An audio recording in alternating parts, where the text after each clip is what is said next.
美日菲三边峰会近日落下帷幕，三国加强防务勾连，搞拉帮结派，危害亚太地区和平与稳定，遏制中国的企图明显。15号，外交部副部长马朝旭会见美国国务院亚太事务驻青康达等多位美方外交官员，对此表明严正立场，要求美方不得搞阵营对抗，破坏亚太地区的和平与稳定。根据外交部官网消息，4月15号，外交部副部长马朝旭会见美国驻华大使伯恩斯、美国国务院亚太事务驻青康达、白宫国安会中国事务高级主任贝沙兰。中方就美近期针对中国推进印太战略，在中国周边采取一系列涉华错误言行，特别是拼凑美日菲小圈子和搅乱南海形势，表明严正立场，要求美方不得搞阵营对抗，破坏亚太地区和平稳定。中方还阐明了在台湾、经贸科技、人文交流等问题上的立场，要求美方停止干涉中国内政，停止阻碍中国发展，停止对中国企业无理制裁，停止对华经贸科技打压。所以把问题摆在桌面上，强调当前对于中美关系重回正轨出现的一些负面的动向，尤其是美方单方面的搅动，从中国的角度来说，既是维护我们的国家利益，同样也是稳定中美关系的这种积极的举动。除此之外，中美地方交往也正持续释放出更多活力。15至16号，美国旧金山市市长伦敦布里德访问深圳，这是他访华的内地首站。What do you expect from this trip in Shenzhen? Well, we're hoping to make meetings with businesses and to develop more relationships and to open up the doors for us to have cross-cultural relationships.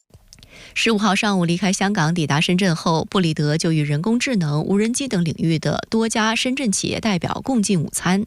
当天下午则与深圳航空公司以及旅游业企业举行座谈交流。他还透露，此次访华的目的之一就是促进旧金山的旅游业发展。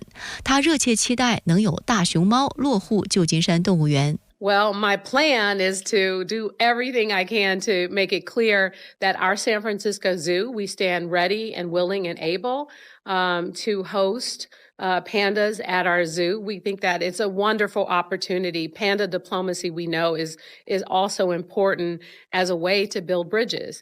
布里德一行还得到深圳市长秦伟忠的接见。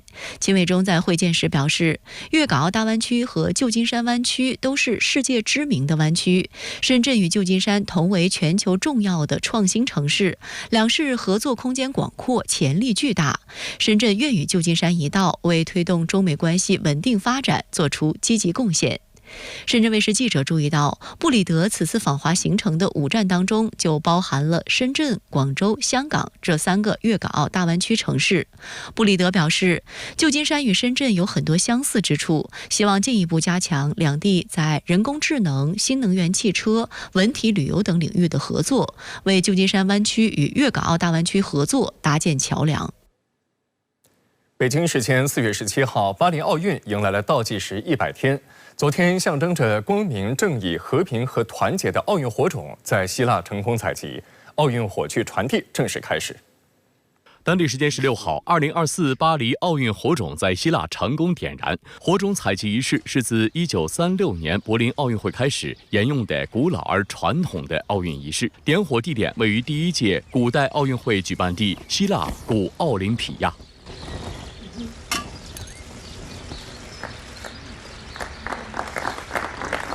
不过，由于天气原因，火种采集没有延续传统使用凹面镜汇聚太阳光的方法，而是用4月15号采集的备用火种点燃。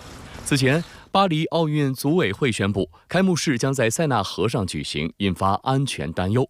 法国总统马克龙15号在接受法媒采访时重申，对开幕式充满信心，备选方案也已经制定。On fera une analyse en temps réel, et donc on a une cérémonie pour tout vous dire.On a une cérémonie qu'on prépare qui serait limitée au Trocadéro, par exemple. Et donc, on ne ferait pas toute la scène si on se dit, si l'analyse permettait de... S'il faut restreindre le lieu. Exactement. Voire qui rapatrierait dans le Stade de France. 将开幕式从传统的体育场移到标志性的户外场域，是巴黎奥组委一次极具想象力的设计。届时将有15000名运动员搭乘船只，沿着塞纳河由东向西航行约6公里，至埃菲尔铁塔对岸参加庆祝仪式。而河岸两边将有约30万名观众能现场观看这一盛会。不过，法国近年来治安动乱不断，户外办奥运盛会使得面临的潜在恐袭风险进一步增加。另一边，塞纳河的水质问题一直备受诟病。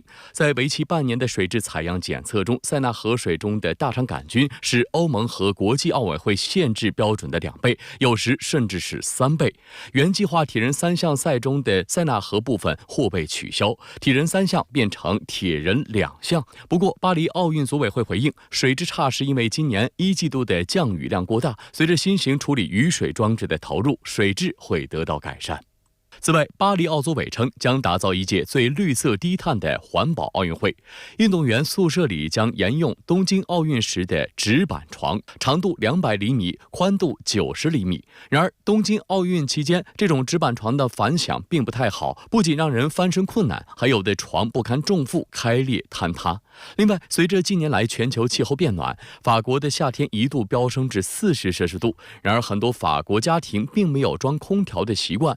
巴黎奥组委也宣布不会在奥运村装空调，届时浑身湿热睡在纸床上，想想便是种挑战。另一方面，中国义乌已经开始赚巴黎奥运的钱了。巴黎奥运官方授权的手环已经从义乌国际商贸城出货50万个。就是那个法国巴黎奥运会的官方的那个硅胶手环，你看这些都是它那个巴黎奥运会的那个商标，是我生产的。这个手环是那个巴黎官方授权给我们生产的，100万个，现在已经发了50万过去了。此外，各种法国元素的小商品也成了义乌国际商贸城的当红产品。义乌某企业负责人表示，欧洲的订单已经排到5月底。根据义乌海关数据，今年1月至2月，义乌体育用品出口17亿元，同比增长70.5%。义乌对法国出口5.4亿元，同比增长42.1%。昨天，国新办举行新闻发布会，备受市场关注的2024年中国经济一季报揭晓，一季度 GDP 同比增长5.3%，比2023年4季度环比增长1.6%，显示中国经济实现开门红。国家统计局16号发布的数据显示，一季度国内生产总值296299亿元，按不变价格计算，同比增长5.3%。全国规模以上工业增加值同比增长6.1%，社会消费品零售总额同比增长4.7%，货物进出口同比增长5.0%。总的来看，一季度国民经济开局良好，积极因素累计增多，为实现全年目标打下了较好的基础，但也要看到外部环境复杂性、严峻性、不确定性上升，经济稳定向好基础尚不牢固。对于一季度中国经济运行情况，新加坡联合早报评论认为，5.3%的增长超出市场预期。路透社评价到，中国一季度 GDP 增长稳健，这一结果对经济实现目标具有积极意义。华尔街日报报道称，前3个月中国经济增速加快，这在很大程度上得益於中國政府大力推動製造業發展的舉措。服務業增長係對國家係重要嘅，相信國家嗰個服務業整體咧就會隨住呢2年咧就慢慢會有急速嘅增長啦。中國美國商會總裁會長何麥可則提到，中國各項經濟數據良好，中國市場對美企十分重要。China continues to be a couple things. One, an amazing consumer market, so people who sell into the consumer market are interested. But China continues to be a very important manufacturing and supply chain hub, and so China will be very important to many, many companies.